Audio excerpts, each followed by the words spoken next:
या वीणावरदंड मंडित करा या श्वेत पद्माश्मना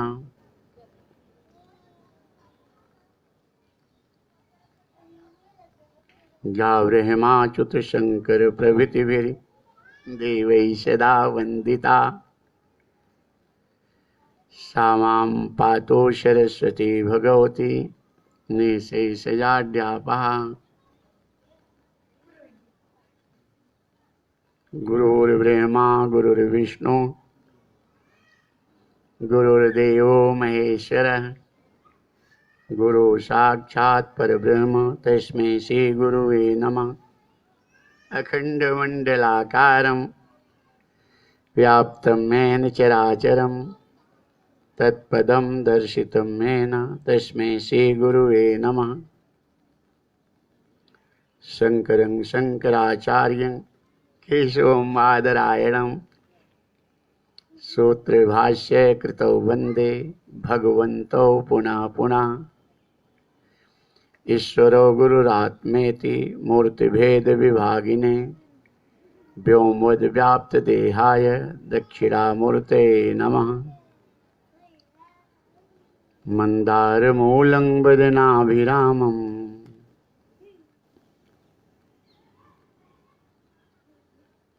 बिम्बाधरे पूरितवेणुनादम् गोगोपगोपी जनमध्यसंस्थं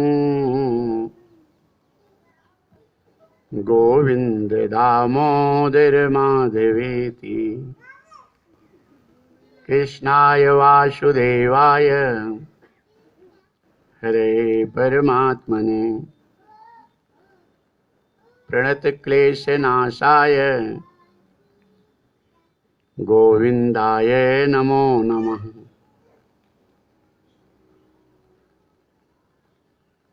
नमो भगवते तुभ्यं वासुदेवाय धीमहि प्रद्युम्नाय अनिरुद्धाय नमः संकर्षणाय च। सच्चिदानन्दरूपाय विश्वोत्पत्त्यादिहेतवे तापत्रय विनाशाय श्रीकृष्णाय वयं नमः।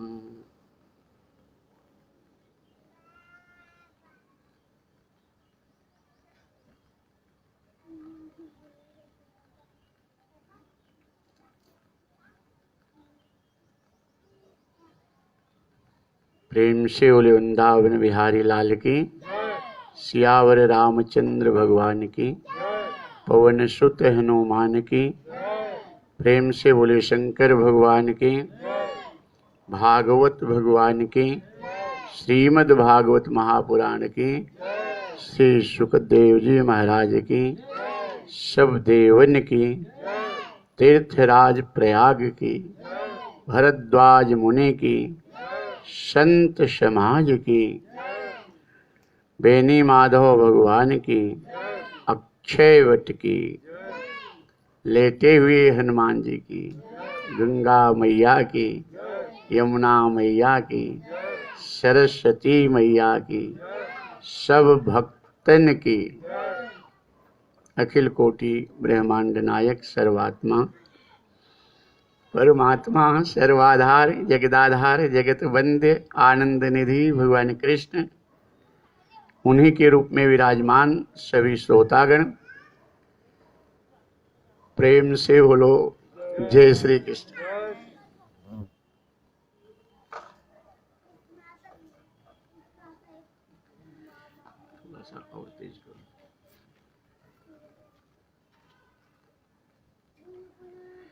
नाहं वसामि वैकुंठे योगिनां हृदयेन च मद्भक्ता यत्र गायन्ते तत्र तिष्ठामि नारद। भगवान विष्णु नारद जी से कहते हैं, नारद वैकुंठ में मेरा सदा निवास रहता है, हो सकता है कभी वहाँ भी न मिलूं, योगियों के हृदय में मैं सदा निवास करता हूँ। हो सकता है कभी वहाँ भी न मिलूँ।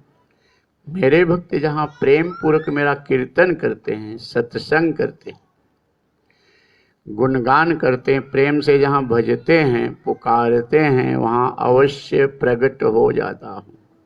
अब यहाँ भगवान प्रकट हो जाए तो कितना मजा आ जाए, लेकिन प्रकट होते हैं तभी तो आनंद आता है हमको। यही तो राज है, भगवान के प्रकट होने का आनंद अनुभव हो जाए तो फिर क्या पूछना। ये अनुभव गम्य भजै जय संता, भगवान अनुभव के विषय। आनंद अनुभव तुम अनुभव करो अंदर जगत आत्मा, अंतर जगत आत्मा से। भगवान सर्वत्र सर्वात्मा है, परमात्मा विश्वात्मा है। कल की कथा में श्रवण करे थे, माता देवती भगवान कपिल देव भगवान से प्रश्न करती हैं।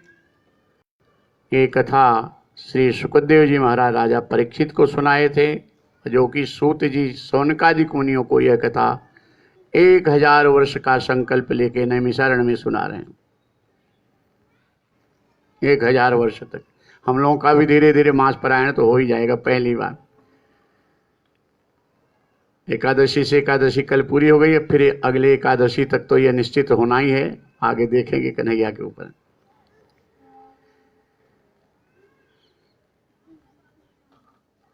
सूत जी सौनकादिक मुनियों से, श्री सुखदेव जी महाराज राजा परीक्षित से और कपिल देव भगवान माता देवती से। माता देवती प्रश्न करती हैं किए हैं कि सच्चा सुख कहाँ है, किसे कहते हैं। कपिल देव भगवान कहते हैं माता सच्चा सुख संसार में नहीं है, सच्चा सुख अपने अंतर जगत आत्मा में है।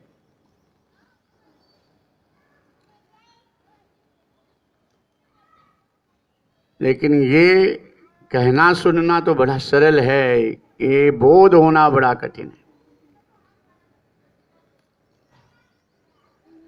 ये पत्नी का प्यार, पति का प्यार, बेटी बहुओं का प्यार, ये धन दौलत सम्मान, ये छूटना मन से बड़ा कठिन है। लेकिन जो बहुत कठिन है वो बड़ा सरल भी हो जाता है। भगवान की कृपा हो जाए तो सब सरल हो जाए। और जिसे भगवान की कथा प्रिय लगे, समझो सत्संग प्रिय लगे, और समझो कि वो भगवान की कृपा उसके ऊपर हो चुकी है।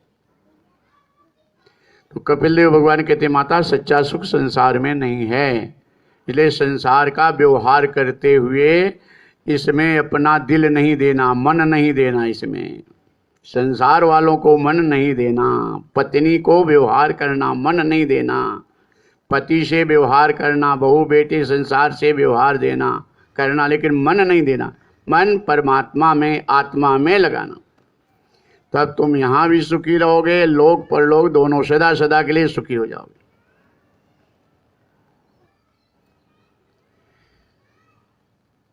कपिल देव भगवान कहते माँ, माता देवती कहती हैं, कपिल देव भगवान कहते हैं माँ सच्चे सतगुरु की शरण में जाने से आत्म सुख की प्राप्ति होती है। आत्म सुख की प्राप्ति का साधन सच्चे सतगुरु की शरण मिलना, कृपा। माता देवती कहती पुत्र सच्चे संत गुरु कौन है, ये तो हमें समझ में नहीं आ रहा है। कपिल देव भगवान कहते माता अगर ये सच्चे संत गुरु की पहचान नहीं हो रही है तो तुम्हारी दृष्टि में दोष है। ये प्रसंग था कल, यथा दृष्टि तथा सृष्टि।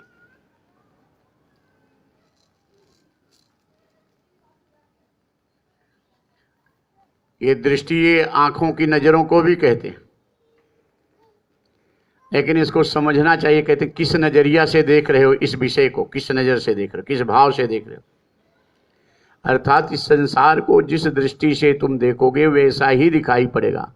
दर्शन दृष्टांत के लिए जैसे चश्मा पहने हो, चश्मे की कांच अगर हरी है तो सामने सफेद साड़ी सफेद कुर्ता हरे रंग का दिखाई पड़ेगा। उसी तरह से हमारी दृष्टि में अगर पत्नी पति संसार ही है तो ये संसार ही दिखाई पड़ेगा, परमात्मा नहीं दिखाई पड़ेंगे।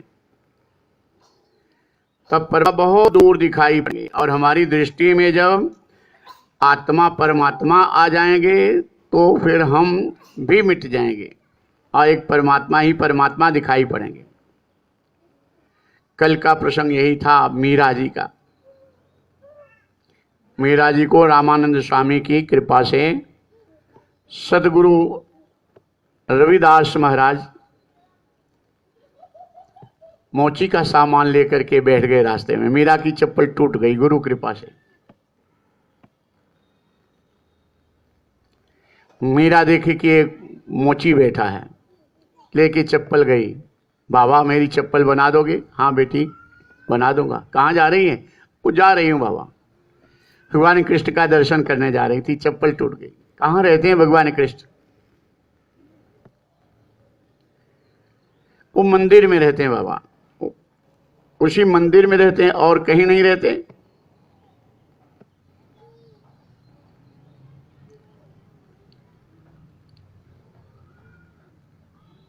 क्योंकि भगवान कृष्ण कहते हैं मत्त पर तरंग नान्यत किंचित दस्ते धनंजय मयि सर्वमिदं प्रोतम सूत्रे मणिगणाइव। हे अर्जुन, जैसे 108 मणियां हैं माला में और धागा एक ऐसी चराचर जगत का आधार में है, मुझसे कुछ भी खाली नहीं। ऊर्ध्वमूलम अधः शाखम अश्वत्थम प्राहुरव्ययम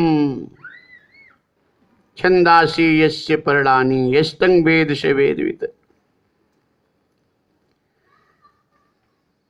अर्थात ये जहां सृष्टि जो है, ये जो भी दिखाई पड़ रहा है, जो भी सुनाई समझ में आ रहा है ब्रह्मलोक तक, ये संसार, इसका मूल कारण परमात्मा है।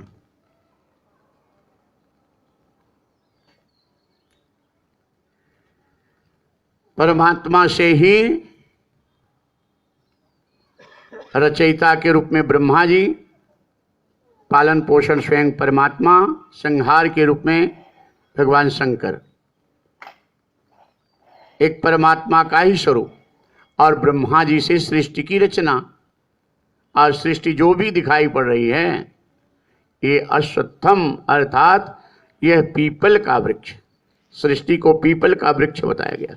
इस संसार रूपी पीपल के वृक्ष की जड़ ऊपर परमात्मा है, अर्थात इससे पार पाना है तो परमात्मा का भजन करो, परमात्मा की शरण में जाओ, फिर ये अपने आप उन परमात्मा की कृपा से माया से तब बच जाओगे। अधः का अर्थ ब्रह्मा जी। ब्रह्मा जी सृष्टि की रचयिता, इस संसार रूपी पीपल वृक्ष के रचयिता। और रूप रस स्पर्श शब्द गंध, ये पंच महाभूत से ये इसका विस्तार। और वेद इसके पत्ते, वेदों के द्वारा इस संसार की रक्षा, संसार रूपी पीपल वृक्ष की रक्षा, उन्नति। तो ये संसार जो भी दिखाई पड़ रहा, सबके मूल कारण परमात्मा हैं। जब सतगुरु मिल जाते हैं तो तुम्हें सच्चे परमात्मा से बोध करा देते हैं। रविदास कहते हैं मीरा को, बेटी वही मंदिर में भगवान कृष्ण हैं और कहीं नहीं है। मीरा ने कहा बाबा आप जानते कि हाँ मैं जानता हूँ। आपने देखा? हाँ मैं देखा हूँ। बाबा हमें दर्शन करा देंगे? दर्शन करना चाहती है। इतने में तो मीरा की चप्पल कहीं गिरी, नेत्रों से प्रेम अश्रुधारा। ये भक्ति के लक्षण। मम गुण गावत पुलक शरीरा गद गद गिरा नयन वनीरा। हृदय जब पिघलता है तब नेत्रों से प्रेमाश्रु आते हैं। हृदय में जब परमात्मा के प्रति प्रगाढ़ प्रेम होता है तब प्रेमाश्रु आते हैं। एक वृक्ष में कितने फल कितने बीज होते हैं, वैसे एको हम बहुश्याम, एक परमात्मा से अनंत यो संसार, एक सब परमात्मा का स्वरूप विराट रूप है। तो जब दृष्टि सत्संग के द्वारा सूक्ष्म तत्व ज्ञान होता है, तत्व ज्ञान कहते हैं कि परमात्मा ही सर्वत्र हैं, तो परमात्मा की हम गोद में बैठे रहते, परमात्मा का दर्शन, वहां भगवान कृष्ण का दर्शन हुआ। तो आज मीरा के सामने भगवान कृष्ण सदगुरु की कृपा से प्रकट हो गए। बहुत सारे शिष्य कहते हैं कि गुरु की कृपा के बिना भगवान नहीं मिलते। गुरु की कृपा के अवश्य है भगवान का मिलना, गुरु की कृपा का आधार अवश्य है, लेकिन तुम भक्त तो बनो। सब कृपा नहीं, गुरुदेव ने जो मार्ग बताया उसको आचरण में तो लाओ। भक्त बनो, जितना हो सकता है उतना तो भजन कीर्तन करो, ज्यादा ना करो तो फिर गुरु की कृपा उसमें तुमको लगेगी, मिलेगी अपने आप। वो कृपा मांगना नहीं पड़ेगा, अपने आप पहुंचेगी कृपा। मीरा ने बुलाया था, सदगुरु पहुंच गए। जब तुम्हारे हृदय में भगवान की भक्ति कृपा होगी तो सदगुरु तुम्हारे घर में पहुंच जाएंगे, संत तुम्हारे पास पहुंच जाएंगे। तुम्हें ढूंढना नहीं पड़ेगा सच्चे सदगुरु को, संत को। तुम भगवान की भक्ति करो, जहां भी हो वहां भगवान का भजन कीर्तन करो, स्वाध्याय सत्संग करो।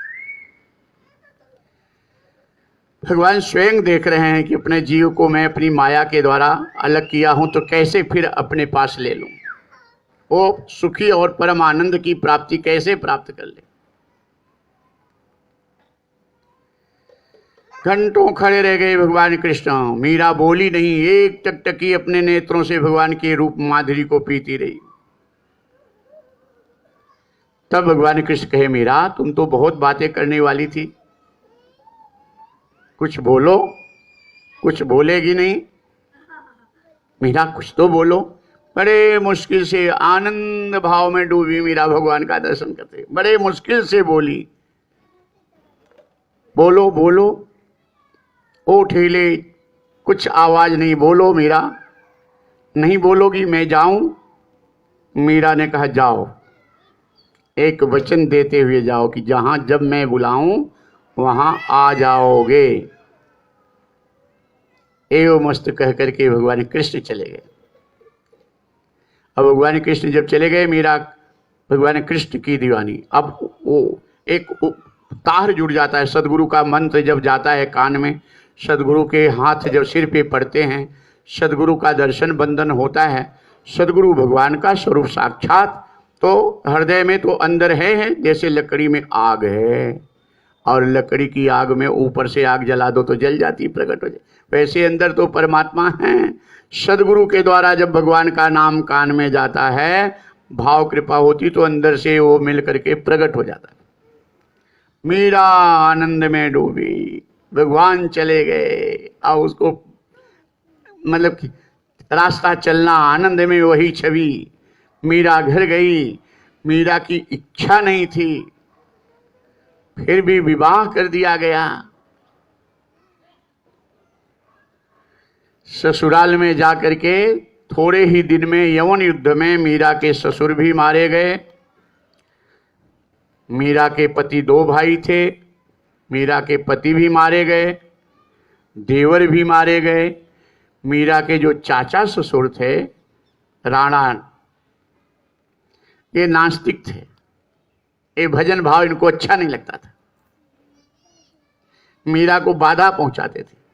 कोई भी आ जाता साधु महात्मा, अगर भजन गाया तो मीरा निकल कर भजन में बैठ जाती थी। इनको बिल्कुल अच्छा नहीं लगता था कि बड़े घर की राजघराने की बात हमारी, और कहीं किसी भी साथ में कहीं भी ये भजन करती है।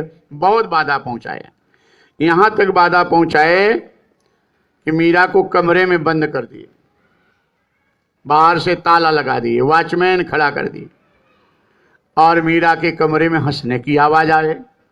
वॉचमैन दौड़ता था, राजन मीरा के कमरे में कोई पुरुष के हंसने की आवाज आ रही है। राजा राणा भी दौड़ के आता था, बाहर खूब हंसी सुनाई पड़ती थी पुरुष की और मीरा की। मीरा का दरवाजा बंद है तो पुरुष कौन है? तो भगवान कृष्ण को तो वचन ले ली थी कि जहां जब मैं बुलाऊं तो आ जाना। बाहर से दरवाजा बंद, अंदर से मीरा बुलाए तो भगवान कृष्ण मीरा के पास प्रकट हो जाते थे। और ये भक्ति मिले तो कितना आनंद। निराकार ब्रह्म आनंद अति उत्तम है, लेकिन सगुण ब्रह्म का ये प्रेम में मिले मीरा और कृष्ण का तो कितना उत्तम। दरवाजा खोले तो कोई पुरुष नहीं, सब गायब, मीरा अकेले।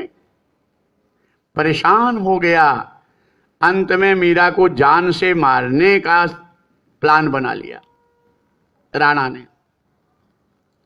एक दासी को पैसे का लालच दिया, चांदी के कटोरे में विष दिया, भयंकर विष, ये ले जाओ मीरा को दे दो, और कह दो कि श्याम के चरणों का चरणामृत, भगवान कृष्ण के चरणों का चरणामृत।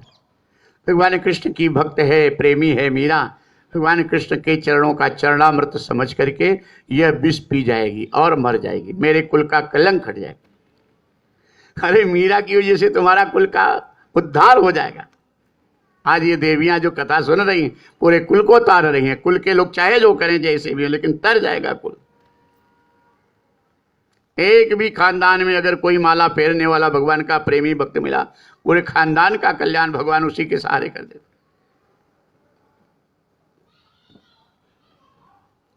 और ये राणा उल्टा समझता था, उल्टा ये भजन कीर्तन करने वाली भगवान जिसे दर्शन हो गया हो, उस भक्त के ऊपर ये प्राणघातक कपट का ये विष भेज दिया। दासी मीरा के पास ले गई। मीरा ने पूछा, दासी क्या लाई है? दासी ने कहा, मीरा ये भगवान कृष्ण के चरणों का चरणामृत है। मीरा के सुनते ही भगवान कृष्ण के चरणों का चरणामृत है, नेत्रों से प्रेमाश्रु बहने लगे। दासी तुम्हारा एहसान कभी नहीं भूलूंगी, मेरे प्रभु के चरणों का चरणामृत लाई है।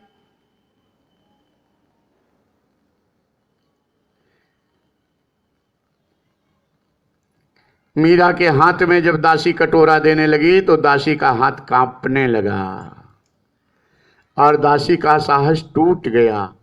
दासी ने कह दिया, मीरा ये भयंकर विषय है, पैसे के लालच में मैं तुमसे झूठ बोली मीरा, ये विष है और भयंकर विष। मीरा ने कहा, दासी ये क्या किया तूने? पहले मेरे प्रभु के चरणों का चरणामृत बताई, मेरे श्याम के चरणों का चरणामृत बताई, अब विष बता रही है।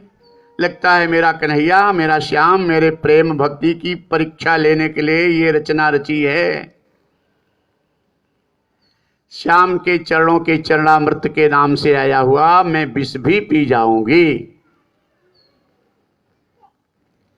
और चांदी के कटोरे में लेकर के मीरा विष को देखते हुए नाचने लगी आनंद में। कर में पियालो देखी, पियालो मतलब प्याला, कर में पियालो देखी, मीरा हुए अधीर नाची, और नाची कालकूट देखी छाया महाकाल की।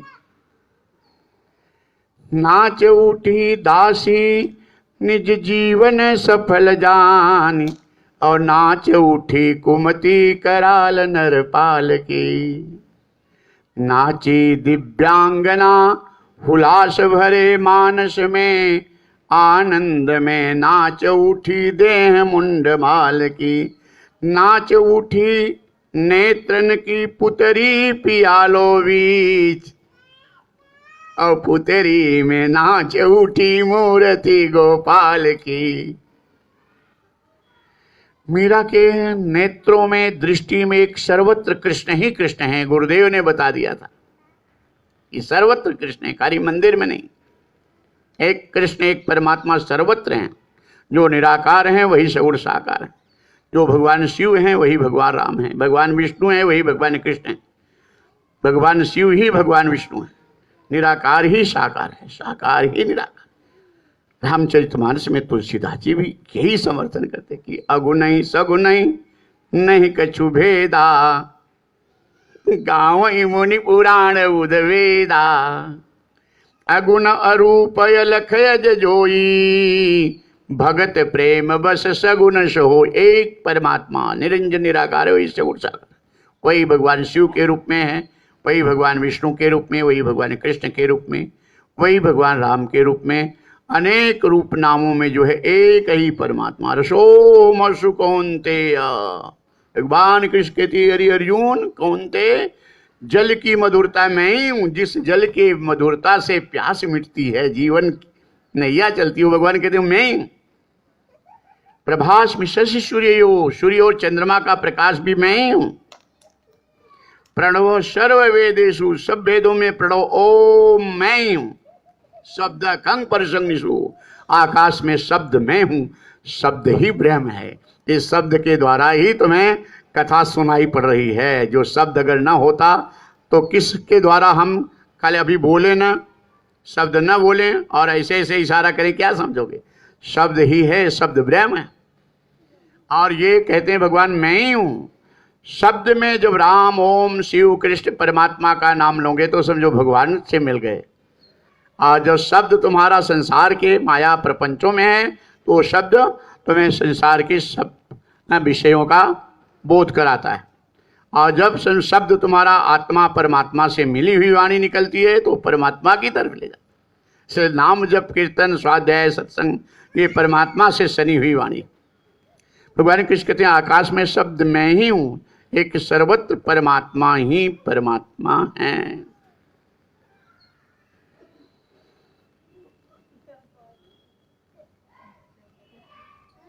शिष्य उपनिषद में शिष्य गुरु जी से प्रश्न करता है कि गुरुदेव, अपनी मंजिल पाने के लिए हमें किस साधन का सहारा लेना चाहिए? गुरुदेव कहते हैं प्रकाश।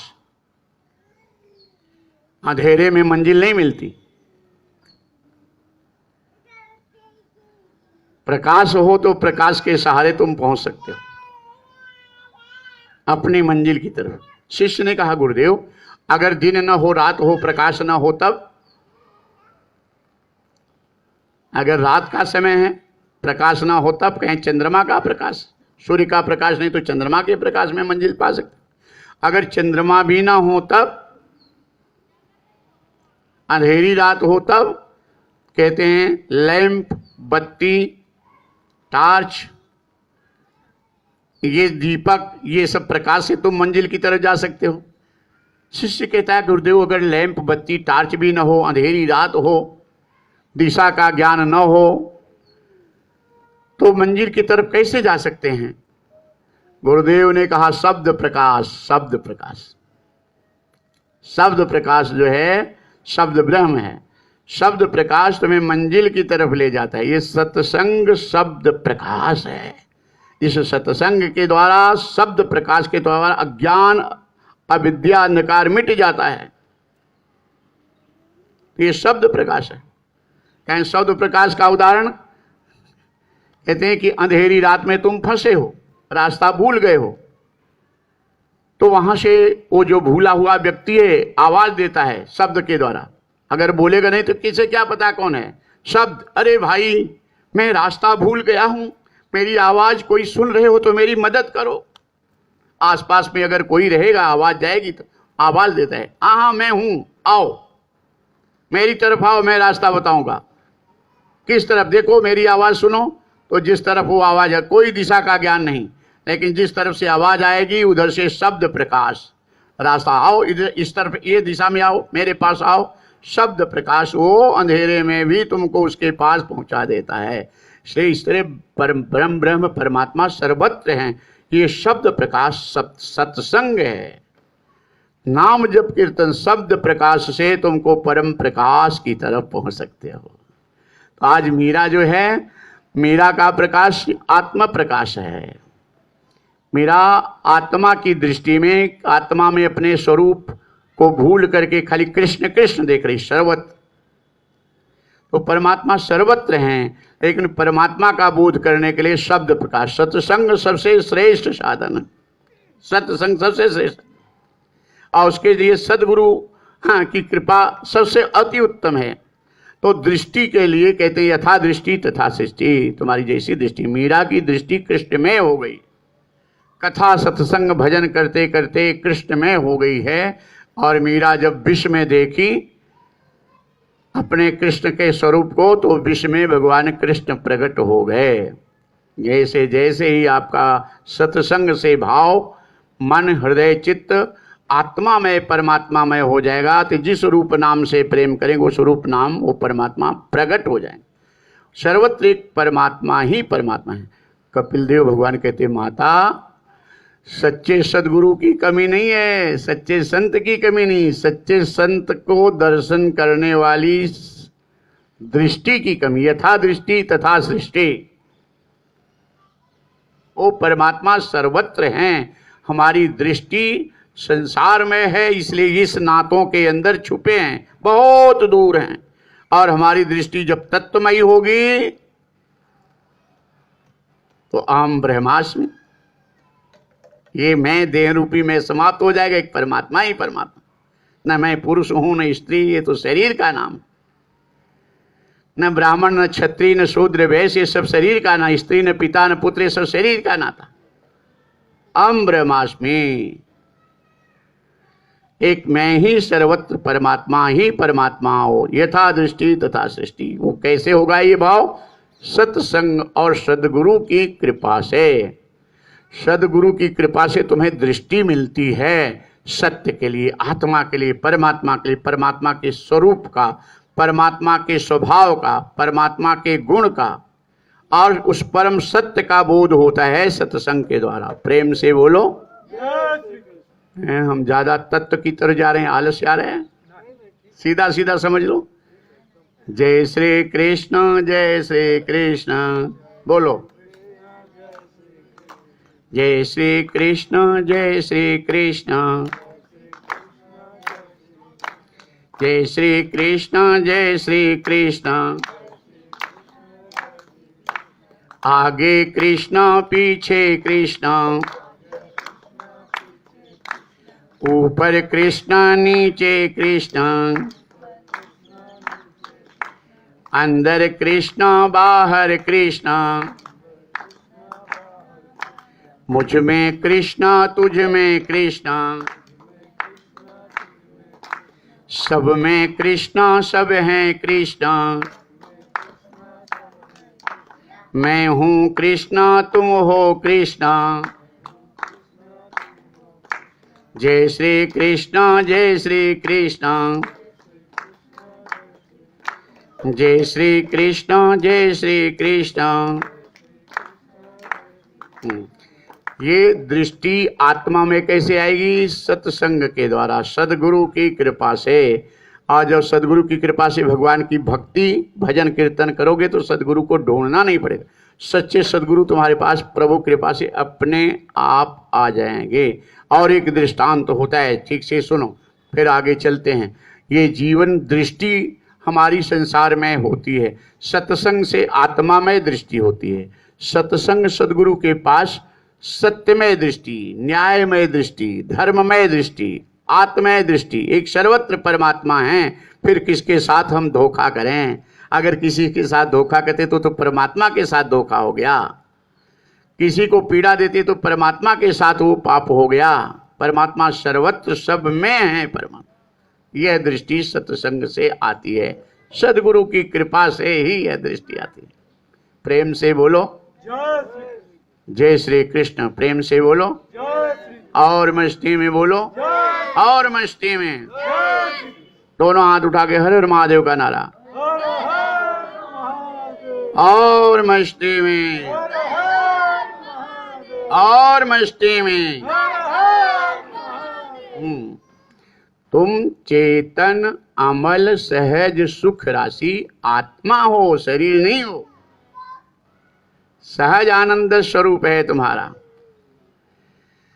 एक पंडित जी यथा दृष्टि तथा सृष्टि, इस पर और एक समझ लो। जब इसको समझते समझते पक्का हो जाएगा कोई भाव तो समझो मिल गए भगवान, बैठे बैठे परमात्मा मिल गए।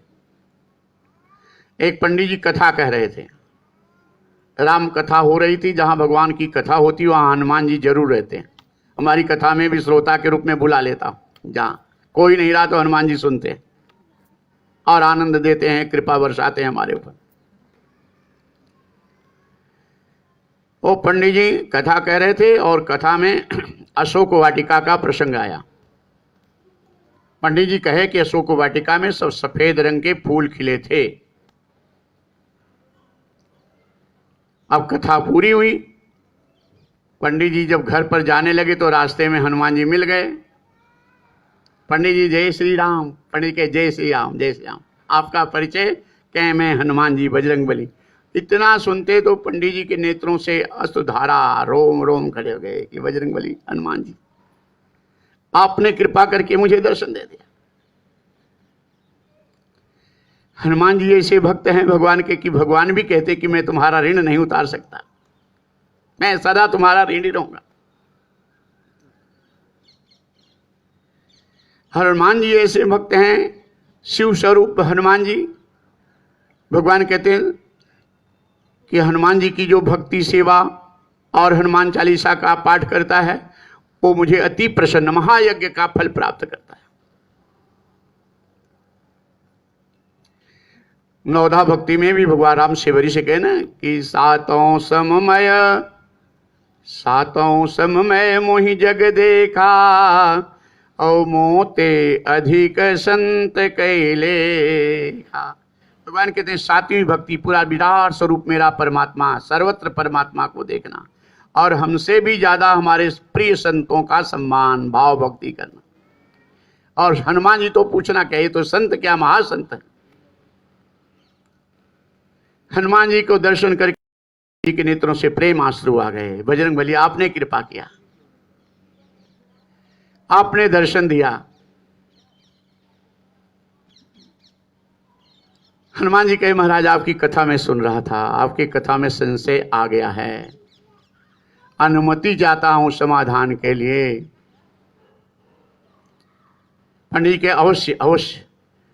हनुमान जी कहते हैं महाराज आप अशोक वाटिका में सफेद रंग के फूल का वर्णन कर रहे थे और मैं स्वयं अशोक वाटिका में गया था, वहां लाल रंग के फूल खिले थे महाराज। व्यासपीठ पर बैठकर थोड़ी सी दक्षिणा के लिए, कथा को रोचक बनाने के लिए आप झूठ क्यों बोलते हो? पंडित जी गंभीर हो गए और कहे कि अगर आप बजरंग बली न होते ना तो अब तक पटकी पटका हो गया होता। पटकी पटका समझ रहे हो? डिसिम डिसिम जिसको कहते हैं। कई भाषा के लोग कथा सुन रहे हो, इसलिए यहां का पटकी पटका भाव काशी का है। प्रयागराज का ये पटकी पटका मतलब कि डिसिम डिसिम।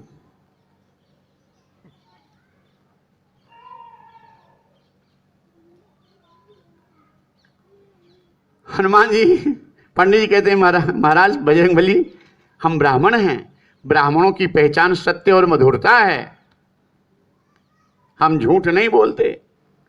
हनुमान जी कहते हैं कि महाराज एक तो चोरी दूसरे सीना चोरी। जो ब्राह्मण झूठ बोलने लगे, दुराचार करने लगे, जो ब्राह्मण शराब पीने लगे, मांसाहार करने लगे, उस ब्राह्मण के चलने से पृथ्वी कांपती है, सबसे बड़ा पाप है। और कलयुग में ये बड़ा सहज है कि इस रास्ते पे चलने वाले बहुत सारे ब्राह्मण हो जाएंगे। ब्राह्मण की पहचान कलयुग में जनेऊ से होगी, संतों की पहचान चंदन और वेशभूषा से होगी, गुण नहीं होंगे। कलयुग ऐसा है। अभी तो प्रथम चरण है, अभी तो बहुत अच्छा है। ब्राह्मण बंदनीय है, ब्राह्मण पूजनीय है, लेकिन ब्राह्मण दुराचारी हो जाए, अनाचारी हो जाए तो उस ब्राह्मण के दर्शन से भी पाप लगता है।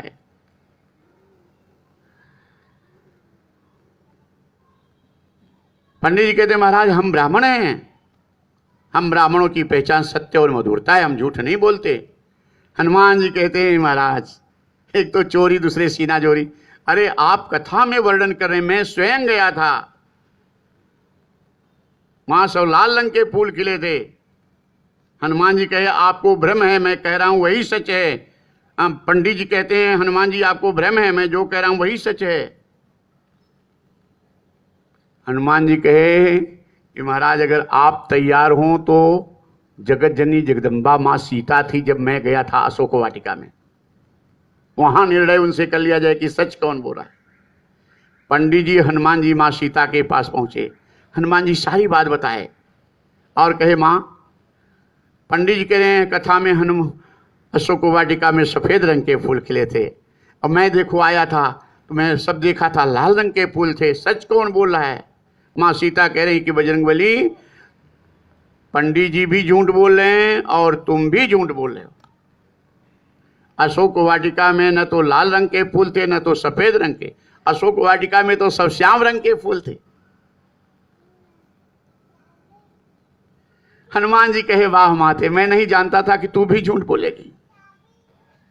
अब भगवान राम के पास पंचायत पहुंच गई। सारी बात सुनने के बाद भगवान राम कहते तीनों जन सच बोल रहे हो। हनुमान जी कहे क्षमा चाहता हूं,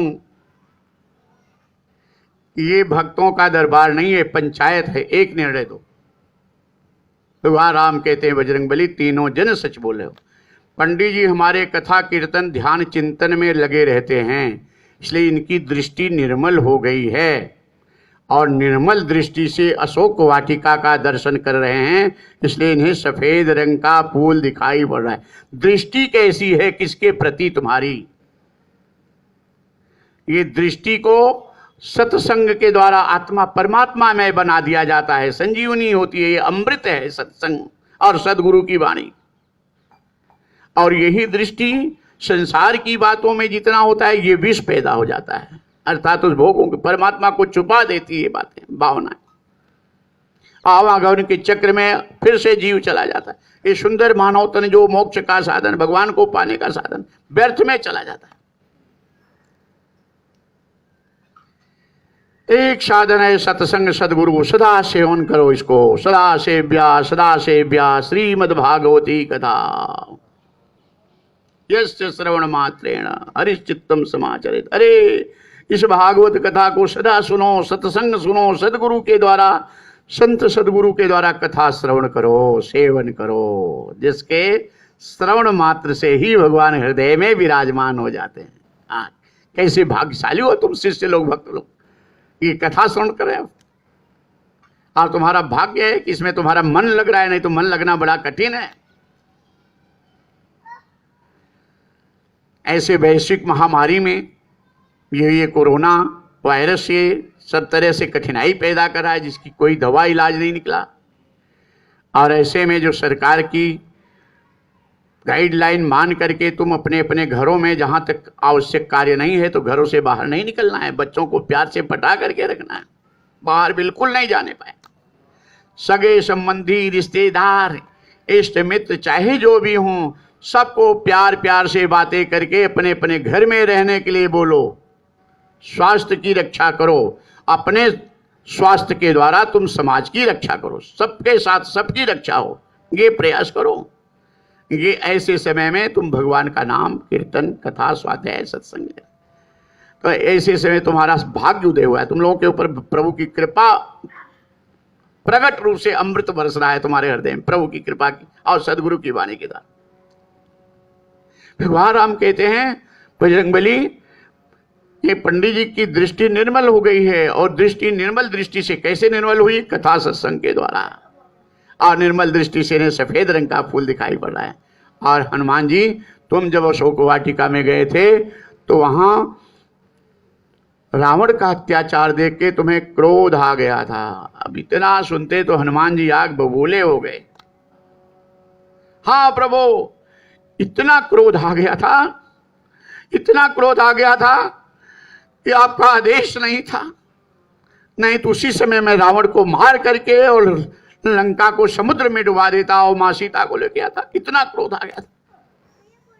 भगवान राम मुस्कुरा दिए, बजरंगबली, क्रोध का रंग लाल होता है, क्रोध का रंग, इसलिए क्रोध से बचो। कथाएं सुनने से पापों का नाश होता है।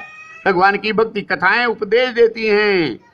क्रोध से बचो, मनुष्य का प्रबल शत्रु क्रोध है। त्रिविधं नरकेशं द्वारम नाशनम आत्मना काम क्रोध तथा लोभ तस्माद एतत् त्रयं त्यजेत।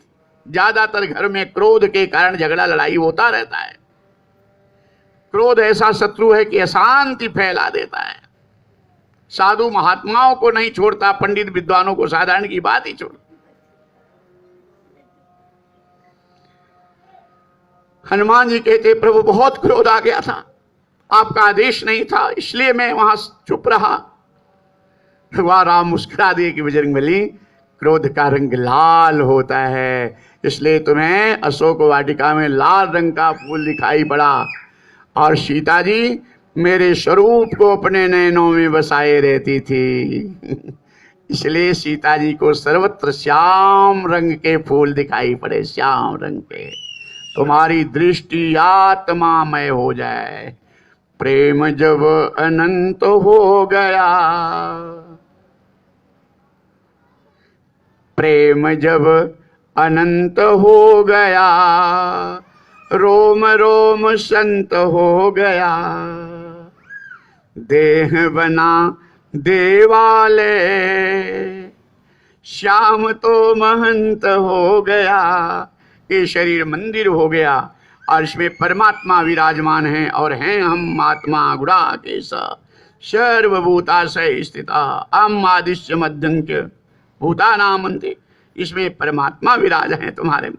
लेकिन जब शुद्ध प्रेम हो जाए परमात्मा के भजन कथा कीर्तन के द्वारा, जब प्रभु में शुद्ध प्रेम हो जाए तो ये शरीर देवालय हो जाए और यहाँ पे परमात्मा विराजमान होकर के तुम्हारी रक्षा है। ये अमृत फैलाते रहे पूरे तन मन में, जीवन में, वाणी में अमृत टपकता रहता है। और यही सच्ची पहचान है सदगुरु संत के पास। जब तुम्हारा मन शांत और अच्छा लगने लगे, अंदर अंदर भाव सुख शांति का अनुभव करने लगे, तो समझो सच्चे संत गुरु के पास तुम पहुंच गए हो, तो समझो भगवान के पास पहुंच गए हो, तुम्हारा सब कल्याण हो गया।